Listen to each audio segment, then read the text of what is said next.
holy, what a year! Can you believe 2020 even happened? Yeah, you can say that again. So many people sick with COVID, negative growth rates, and mass unemployment. What a nightmare. You know what? Let's agree to move on. Agreed, let's never talk about 2020 ever again.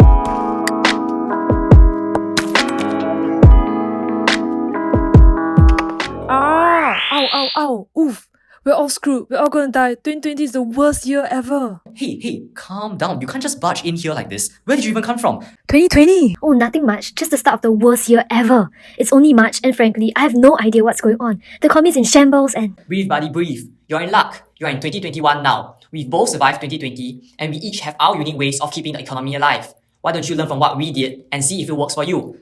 You know what? That's worth a shot. So, what did you guys do? Well, since I have a large domestic market, I decided to focus on boosting domestic consumption, through expansionary fiscal policy.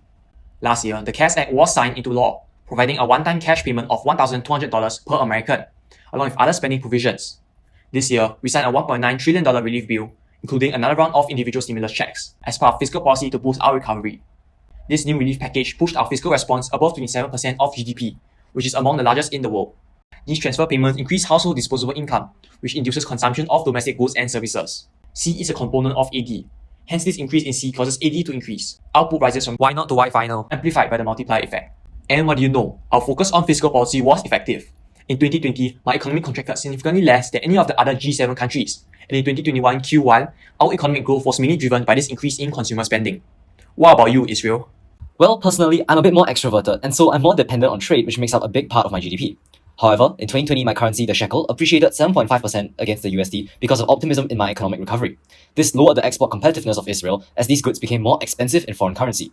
As such, I devised an ingenious plan. I intervened in the foreign exchange market by selling shekels for foreign currency to increase the shekel supply, leading to devaluation. I've already spent 21 billion on forex purchases in 2020, and I plan to spend a further 30 billion in 2021. My exports become cheaper in foreign currency, increasing their quantity demanded. And because my exports are mainly goods like technology, which take up a large proportion of income, and refined petroleum, Which has many similar substitutes. these exports are price elastic and a Marshall-Lemma condition is satisfied. As such, the devaluation of my currency will lead to an improvement in balance of trade and an increase in net exports, improving AD as well. This is just win, win, win. Not that I'm bragging, but our economy in 2020 performed much better than most in the OECD. With the trade balance improvement, I even amassed a current account surplus of around 20 billion USD that year. Wow, after all that, I feel much more confident in fixing my economy. I plan to pass 4 budgets to mitigate the effects of COVID-19 amounting to 20% GDP. But I'm not so sure about checks. Huh? Why? You're right. And who are you? I'm you from 2022, the future.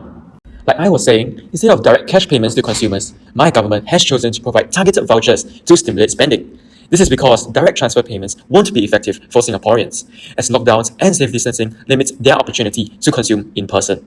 Furthermore, we are highly import dependent and have a culture of prudence. Hence, a big part of cash transfer payments to consumers would form leakages due to imports and savings. Much less goes towards domestic consumption, C, limiting the extent of AD growth. In fact, my Keynesian multiplier is only 1.6, which is very small compared to other economies like the US with high domestic spending. An initial injection by the government will only lead to a small increase in induced consumption. Hence, AD will not increase by a large extent. In August 2020, my government set aside 320 million in credits to encourage Singaporeans to spend on our local tourism sector under the Singapore Rediscover vouchers. Each Singaporean citizen was offered $100 worth of vouchers to be used in the local tourism industry, which is much more effective than transfer payments given out by the US. Really? Why is this so? These vouchers cannot be saved, and there is a high proportion of local factors of production in the tourism industry. Directing consumer spending here boosts demand for domestic goods and services rather than imported ones. Hence, there are less leakages from spending vouchers in the tourism industry, as reflected by my tourism multiplier of 1.97, which is significantly higher than my overall output multiplier of 1.6. Hence, my AD will increase by a larger magnitude when locals spend these vouchers, helping to increase our GDP and generate more income for Singaporeans. And also, such consumption-based stimulus might not be feasible for me in the post-COVID world. Running budget deficits is unsustainable in the long run and can lead to the accumulation of debt. This could reduce investor confidence if Singapore struggles to repay its debt. That's true. What about Israel's policy instead? Yeah, I think our economies are quite similar, so it'll probably work for you too. Well, it is certainly a consideration. I have also used exchange rate policy, albeit not to the extent of Israel's. The Monetary Authority of Singapore has said in March 2020 that it would set my country's dollar rate of appreciation to 0%, at the prevailing lower levels of its exchange rate policy band. In fact, MAS intervened extensively in the foreign exchange market in 2020 to achieve this goal. Just like Israel, I am an extremely small and open economy with a heavy dependence on trade, which makes exchange rate policies especially effective at mitigating the effects of the pandemic. However, intervening in the foreign exchange market to the extent that the SGD depreciates, similar to how the shekel depreciates, is not advisable in my context.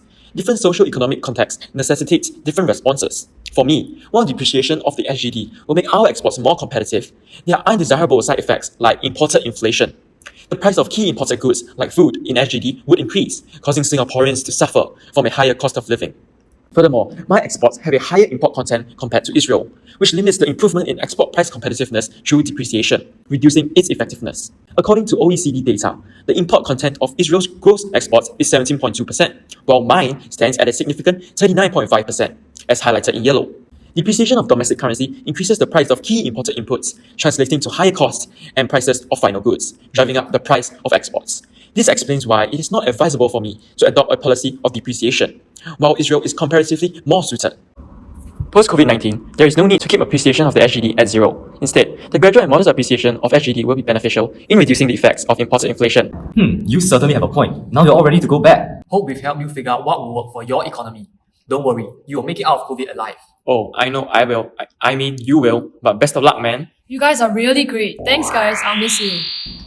2020 was crazy, man. Glad we're in 2021 now. It literally could not have gotten any worse. Really? Just wait till you see what happens in my year.